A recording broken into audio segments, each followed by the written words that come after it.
Good morning to all. और आज हमारी 8th क्लास है।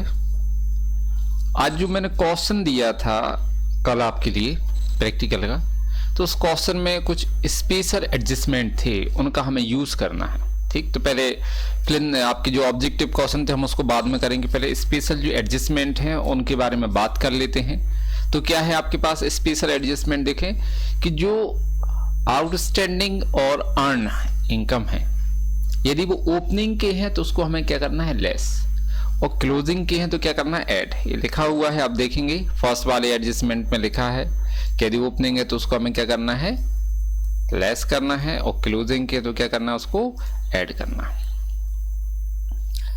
है ना। ये देखो, लेस कौन से करेंगे, ओपनिंग, ऐड कौन से करेंगे, क्लोजिंग। ये चीज ध्यान रखो, कौन से, आउटस्टैंडिंग और अर्न इनकम, इनके बारे में बात कर रहे हैं। प्रीपेड और अनअर्न, प्रीपेड और अनअर्न है तो ओपनिंग वाले जो है उसको हमें क्या करना है, ऐड, ओपनिंग के हमें ऐड करना है, क्लोजिंग के क्या करना है, हमें लेस करना है।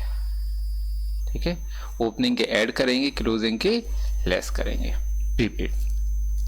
अब आगे बढ़ेंगे हम, तो आगे पहले और एक कॉस्ट, ये जो एडजस्टमेंट है स्पेशल एडजस्टमेंट है, ये आपको याद रखना। जैसे वो आपने 5 एडजस्टमेंट लर्न किए हैं वैसे इनको भी लर्न करना है आपको दोनों को। ठीक है, क्योंकि एक क्वेश्चन जो हमने दिया था ये उसमें यूज होना है। ठीक, तो अब अपन यहाँ पर देखेंगे क्वेश्चन। तो पहले ऑब्जेक्टिव क्वेश्चन देख लेते हैं कि भाई जो आपके ऑब्जेक्टिव क्वेश्चन है इसमें देखेंगे first fill in the blanks में, receive and payment account is a summary of, किसकी समरी होती है, कैश बुक की। किसकी समरी होती है,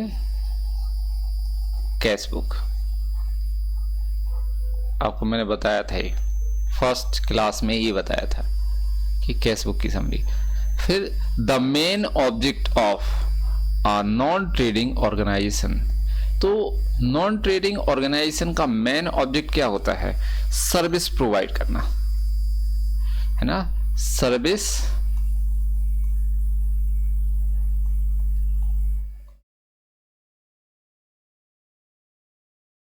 प्रोवाइड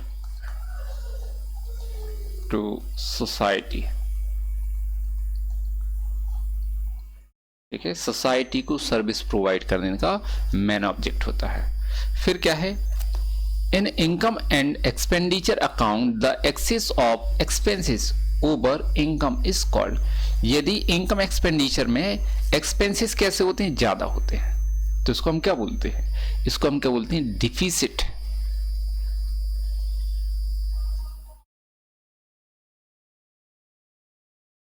डिफिसिट है ना। और यदि इनकम ज्यादा होती तो उसको हम क्या बोलते हैं, सरप्लस। ये क्या कहलाएगा, डिफिसिट, यदि एक्सपेंसेस ज्यादा है, और इनकम ज्यादा है तो उसको क्या बोलते हैं हम, surplus. Fourth, only blank item are recorded in the income and expenditure account, तो रेवेन्यू आइटम कौन से हैं, रेवेन्यू।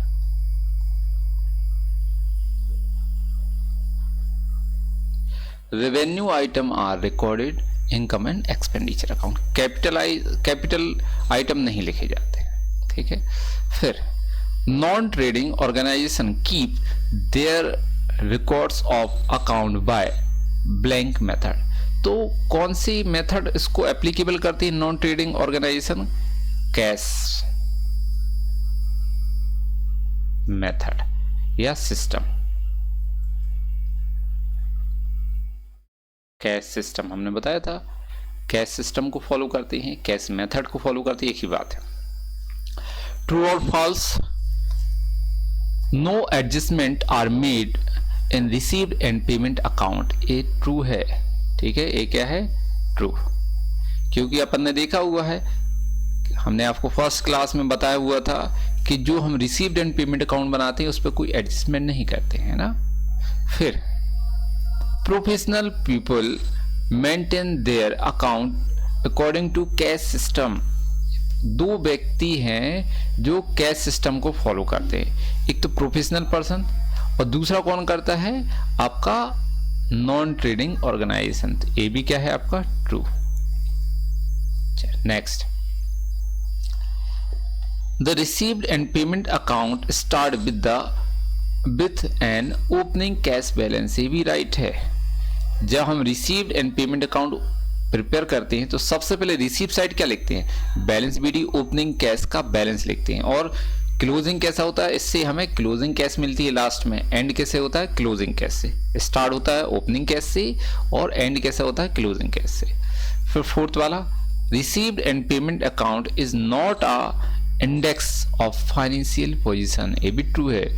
फाइनेंशियल पोजीशन का इंडेक्स नहीं होता भाई, फाइनेंशियल पोजीशन शो नहीं करता। क्या शो करता है कि आपके पास end of the year cash balance कितना है ना, फाइनेंशियल कंडीशन शो नहीं करता, ये भी true. Income and expenditure account is a personal account, ये रॉन्ग है। ये क्या है, फॉल्स। ये पर्सनल अकाउंट नहीं होता है। ये कौन सा अकाउंट होता है, income and expenditure account nominal account होता है। ठीक है, अब match the following, match the column के लिए हमें क्या करना होगा, सबसे पहले हम बी पार्ट में जो आंसर दिए इनको पढ़ेंगे ना, और फिर ए पार्ट को पढ़ेंगे। क्वेश्चन जो सूटेबल होगा उसको लिख देंगे। लेकिन पहले यहाँ पर बी वाला देख लेते हैं हम। बी में क्या क्या दिया है, non trading organisation, income and expenditure account, risk capital received, cash transaction, non trading organisations, है ना। ये एस है, देखो सिर्फ किसका फर्क आ रहा है यहाँ पर, एस। तो यहाँ पर देखेंगे हम employment endowment fund. Endowment fund जो होता है वो कैसा होता है, कैपिटल रिसीप्ट है। कौन सा रिसीप्ट है, कैपिटल। तो यहाँ पर क्या आ जाएगा, थर्ड वाला पॉइंट है, कैपिटल रिसीप्ट। ठीक है, थर्ड है इसका आंसर ना। फर्स्ट वाले क्या लिखेंगे हम, थर्ड। चलो, income and expenditure account is prepared by, तो इनकम एंड एक्सपेंडिचर अकाउंट कौन प्रिपेयर करता है, गैर व्यापारिक संस्थाओं द्वारा, है ना। कौन प्रिपेयर करेगा, नॉन प्रॉफिट ऑर्गेनाइजेशंस। तो यहां पर देखेंगे हम इनकम एंड एक्सपेंडिचर अकाउंट, ये लिख देंगे अपन। सेकंड का ये आ जाएगा फर्स्ट। यहां पर हम क्या करेंगे, फर्स्ट डाल देंगे, आंसर फर्स्ट है। इस सेकंड है, यहां पर क्या लिखेंगे, सेकंड। ठीक है, हाँ। अब देखो क्या है, transactions are recorded in received and payment account. तो रिसीव्ड एंड पेमेंट अकाउंट में कौन से ट्रांजेक्शन रिकॉर्ड किए जाते हैं, तो कैश ट्रांजेक्शन। कौन से ट्रांजेक्शन रिकॉर्ड किए जाते हैं, कैश। इसका आंसर क्या है आपका, फोर्थ, कैश ट्रांजेक्शन। ठीक है, यहां पर आ जाएगा थर्ड। लेकिन आप मैच द कॉलम ऐसे नहीं बनाएंगे, आपको उसके सामने उसका आंसर लिखना है ना। फर्स्ट वाले जो है इसके सामने उसका आंसर लिखना है आपके लिए। जैसे ये है एंडोनमेंट फंड, तो इसके सामने क्या लिखोगे आप, कैपिटल रिजर्व लिखोगे। ठीक है, फिर स्कूल कॉलेज, स्कूल और कॉलेज जो है वो क्या होती है आपकी, ये होती है आपकी नॉन ट्रेडिंग ऑर्गेनाइजेशन है ना। एक कौन सा आंसर है इसका, यहां पर क्या लिख देंगे हम, फिफ्थ वाला इसका आंसर है। फिर रेवेन्यू आइटम, रेवेन्यू आइटम जो होते हैं ऊपर देखो हमने बताया था, रेवेन्यू आइटम कहाँ लिखे जाते हैं, इनकम एक्सपेंडिचर अकाउंट में, मतलब इसका क्या आ जाएगा, सेकंड है यहाँ पर, सेकंड। ठीक है, अब चाहो तो यहां पर ये मिटा भी सकते हैं। चलो आगे देखते हैं। अब one word answer in one word sentence. तो the major source of income of non trading organisation is, तो ये क्या होता है, सब्सक्रिप्शन।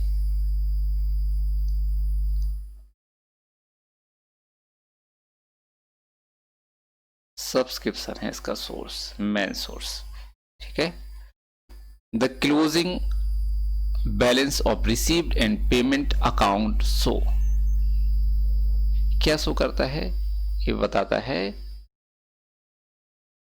क्लोजिंग कैश शो करता है कि आपके पास एंड ऑफ द मंथ कितना कैश बचा हुआ है। भाई स्टार्टिंग होता है ओपनिंग कैश से और बंद कैसे होता है, क्लोजिंग कैश से। क्लोजिंग कैश शो करता है। On which system non trading organisation keep their account record, किस सिस्टम पर नॉन ट्रेडिंग ऑर्गेनाइजेशन अपने अकाउंट रखते हैं? तो हमने बताया था अभी आपको cash system,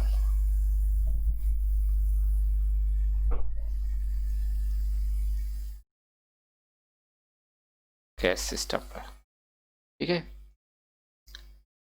where is opening capital return, है ना, जो ओपनिंग कैपिटल है उसको हम कहां लिखते हैं? तो भाई ओपनिंग कैपिटल जो है वो बैलेंस शीट, बैलेंस शीट में शो की जाती है। कहां लिखते हैं हम? बैलेंस शीट में। By which accounts help the income and expenditure account is prepared, किस अकाउंट की हेल्प से हम इनकम एक्सपेंडिचर अकाउंट बनाते हैं? तो अभी आपने जब भी इनकम एक्सपेंडिचर अकाउंट बनाया तो आपने ध्यान दिया होगा कि हर क्वेश्चन में रिसीव्ड एंड पेमेंट अकाउंट था, और हम पेमेंट अकाउंट की आइटम पहले कहां लिखते थे? हम एक्सपेंडिचर साइड, और फिर रिसीव्ड की कहां लिखते थे? हम इनकम साइड। तो इसका मतलब क्या है कि रिसीव्ड एंड पेमेंट अकाउंट की हेल्प से हम इनकम एक्सपेंडिचर अकाउंट बनाते हैं। तो यहां लिख देंगे हम received and payment account,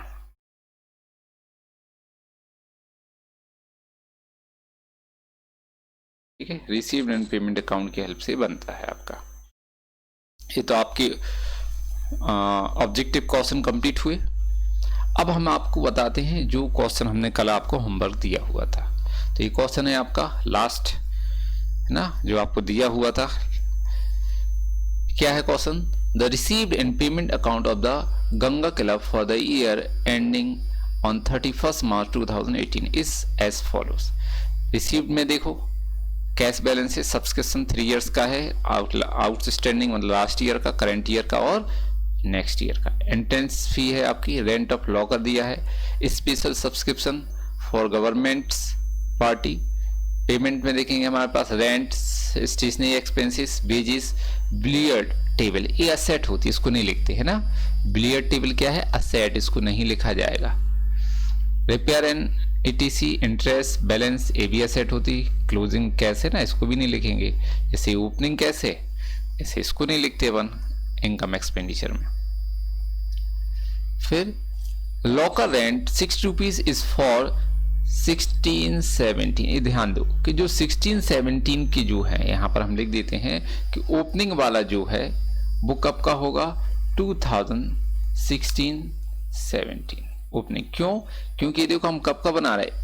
31 March 2018, ठीक। तो ये कब से चालू होता है? स्टार्टिंग कब होगा? 1 अप्रैल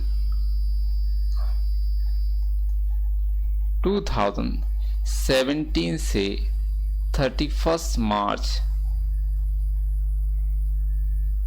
2018 के लिए है, ठीक है। तो यहां पर देखो 17, तो यहां पर 17 क्लोज हो रहा, 31 मार्च, तो ये क्या कहलाना? ओपनिंग। और इसका क्या कहलाएगा? 17-18 का क्लोजिंग कहलाएगा। तो यहां पर ध्यान रखना कि ओपनिंग की लॉकर किराए कैसे हैं? ओपनिंग है 90 is outstanding for the this year, मतलब करेंट ईयर का, लास्ट ईयर का कैसा एंड का 13, ये आउटस्टैंडिंग है। ओपनिंग के 60 और क्लोजिंग की 90 आउटस्टैंडिंग लॉकर किराया। रेंट 1300 आर फॉर 2016-17, ओपनिंग है rent 1300 and outstanding for this year, current year का एंड का कितना? 1300, मतलब ओपनिंग के भी 1300, ठीक, और क्लोजिंग की भी 1300 कैसे है? Outstanding. Stationery expenses 312 are for 2016-17 and 364 is outstanding for current year, मतलब इसमें ओपनिंग के 312 हैं और क्लोजिंग के कितने? 364। फिर 468 is still outstanding for subscription of the current year, इसमें बस सब्सक्रिप्शन में करंट ईयर का दिया हुआ आउटस्टैंडिंग मतलब earn. 350 still due of governors party, A भी है, इसमें एक ही दिया हुआ है। अब हम अपना क्वेश्चन देखेंगे। तो यहाँ पर आपका इनकम एक्सपेंडिचर का फॉर्मेट है, हम डेट डाल देंगे। कब प्रिपेयर कर रहे हैं? यहाँ पर 31 मार्च 2018, इसको हम प्रिपेयर कर रहे हैं 31 मार्च 2018 का। अब सबसे पहले हमें यहाँ पर क्या करेंगे, क्वेश्चन में देखेंगे पेमेंट साइड के आइटम लेके हम कहाँ लिखते हैं, एक्सपेंडिचर साइड। तो हमें क्या लिखना है, रेंट 5000, उसमें क्या है रेंट में, देखो ये लिखा हुआ है रेंट 1300 आर 2016-17 और 2000 outstanding for this year 1300 and का, मतलब ओपनिंग के भी 1300 आउटस्टैंडिंग है और क्लोजिंग भी। तो ओपनिंग के क्या करते हैं लेस और क्लोजिंग क्या करते हैं ऐड। तो यहां पर हम लिखेंगे रेंट 5000, इसमें से ओपनिंग माइनस करेंगे आउटस्टैंडिंग 1300, तो बचा कितना 3700, प्लस कर देंगे क्लोजिंग के आउटस्टैंडिंग 1300, टोटल कितना आ जाएगा 5000 0 कहते हो। लेकिन आपको यदि रेंट अकेली 5000 लिखेंगे तो भी आंसर आएगा, लेकिन ऐसा नहीं करना है। यदि आप रेंट अकेली लिखते हैं आंसर आ जाएगा, लेकिन क्वेश्चन रॉन्ग माना जाएगा, इसलिए आपको एडजस्टमेंट करना क्या है, नेसेसरी है। आगे देखेंगे हम रेंट के बाद क्या है, स्टेशनरी। स्टेशनरी में भी एक्सपेंसेस हैं और इसमें भी जो एक्सपेंसेस हैं वो ओपनिंग और एंड के। देखो स्टेशनरी एक्सपेंसेस 312 आर 2016 ओपनिंग के हैं आउटस्टैंडिंग और 364 कैसे हैं, क्लोजिंग के हैं। तो यहां पर हम देखेंगे कि आपके पास स्टेशनरी ओपनिंग के क्या करना है, लेस आउटस्टैंडिंग 3068 में से 312 माइनस करेंगे तो 2756, इसमें क्लोजिंग प्लस करेंगे 364 तो कितना आ जाएगा 3112। ठीक, ये आपका कंप्लीट स्टेशनरी भी हो गया। वापस आएंगे हम यहाँ पर स्टेशनरी के बाद क्या है, बेजिस। बेजिस में कोई एडजस्टमेंट है, हम ऐसे ही डायरेक्ट लिखेंगे 5330। रिपेयर में भी कोई एडजस्टमेंट नहीं है, इसको भी डायरेक्ट लिखेंगे। इंटरेस्ट में भी कोई एडजस्टमेंट नहीं, इसको भी हम डायरेक्ट लिखेंगे, मतलब पेमेंट साइड के आइटम हो गए। तो देखो हम यहाँ पर लिख देंगे बेजिस, फिर क्या लिखेंगे रिपेयर, है ना, एक्सपेंडिचर साइड कोई एडजस्टमेंट नहीं है। अब क्या लिखना है, इंटरेस्ट, इसमें भी कोई एडजस्टमेंट नहीं है, तो एक्सपेंडिचर आपका कंप्लीट। अब हम वापस जाएंगे उस वाली स्लाइड पर, तो देखो क्या होगा यहाँ पर। सबसे पहले हम क्या लिखेंगे, सब्सक्रिप्शन करेंट ईयर का बीच वाला लिखा जाता है, लास्ट ईयर का कहाँ आ जाता है, बैलेंस शीट में। अभी हमने ऑब्जेक्टिव में देखा था, आपको बताया था। एडवांस वाला लास्ट ईयर का है कैपिटल फाइंड करने के लिए, एडवांस वाला बैलेंस शीट में आता है। तो यहाँ दोनों में सिर्फ कौन सा आएगा, बीच का करंट ईयर का 16700। इसमें एडजस्टमेंट है कि जो आपका सब्सक्रिप्शन है वो कितना है, करंट ईयर का 350 स्टिल ड्यू। ठीक है, 350 क्या है, आउटस्टैंडिंग, ये है आउटस्टैंडिंग, इसको ऐड करना है अर्न। तो यहाँ पर हम वापस आएंगे, वहां देखेंगे हम सब्सक्रिप्शन प्लस अर्न कर देंगे 468, तो कितना आएगा 17368 अर्न। वापस स्लाइड पे जाएंगे उस वाली, ये है आपका सब्सक्रिप्शन के बाद एंट्रेंस फी कोई एडजस्टमेंट नहीं है, लॉकर रेंट इसमें एडजस्टमेंट है। तो एंट्रेंस फी हम ऐसे लिख देंगे 350, लॉकर रेंट देखो इसमें क्या है, ये लिखा है 60 रुपीज ओपनिंग के हैं अर्न और 90 रुपीज एंड के। तो 60 हम माइनस करेंगे और 90 क्या करेंगे प्लस। तो यहां पर वापस देखो एंट्रेंस फी लिखा हमने 350, अब लॉकर रेंट इसमें एडजस्टमेंट है। तो लॉकर रेंट 500, इसमें से ओपनिंग माइनस करेंगे अर्न वाले 60, तो 440 बचा, प्लस कर देंगे क्लोजिंग 90, तो कितना आएगा 530। ठीक है, अब हमारे पास क्या बचा है, स्पेशल डोनेशन, उसमें एडजस्टमेंट भी है। तो स्पेशल डोनेशन जो है उसमें अर्न कितना है 350, तो हम यहां लिख देंगे स्पेशल सब्सक्रिप्शन 3450 प्लस करेंगे अर्न कितना है स्टिल अभी 350, तो टोटल कितना आएगा 3800। हम क्लोजिंग का टोटल यहाँ पर सरप्लस निकालना हमारे लिए, तो हम पहले क्या लिखेंगे, इसको हम सरप्लस ही बोल सकते हैं, excess of income over expenditure, मतलब आपकी इनकम ज्यादा है एक्सपेंडिचर से, तो हम क्रेडिट का पहले टोटल करेंगे क्योंकि यहाँ का ज्यादा दिख रहा है। तो 22,048 इस 22,000 है ना 48 में से हम माइनस कर देंगे, है ना, डेबिट का, और डेबिट का टोटल करेंगे यहाँ पर, तो कितना आ जाएगा आपका 5000 प्लस 3120 प्लस 5330 प्लस 8006 ये आपका हो जाएगा, और प्लस कितना आ जाएगा आपका 1500 रुपीज। टोटल है आपका यहाँ पर एक्सपेंडिचर का टोटल है 15,756 ये है। इसको हम माइनस कर देंगे, यहाँ माइनस कर, यहाँ कितना बचा 2, यहाँ पर कितना बचेगा आपका 9, यहाँ पर कितना बचेगा 2, यहाँ पर कितना बचेगा 6, ठीक है। ए तो 6292 ये बचा हुआ है। तो यहाँ पर लिखेंगे हम excess of income over expenditure account, ये लिख देंगे यहाँ पर, ये लिख दिया। अब टोटल इक्वल कर देंगे दोनों साइड का, ये आ गया आपका 22,048। यदि क्वेश्चन में आपको कोई डाउट है तो आप मुझे कॉल करके पूछ सकते हैं। ज़्यादातर आप इस पे ध्यान देंगे, ओपनिंग की और क्लोजिंग के एडजस्टमेंट जो है इन पर आपको ध्यान देना है। Thank you.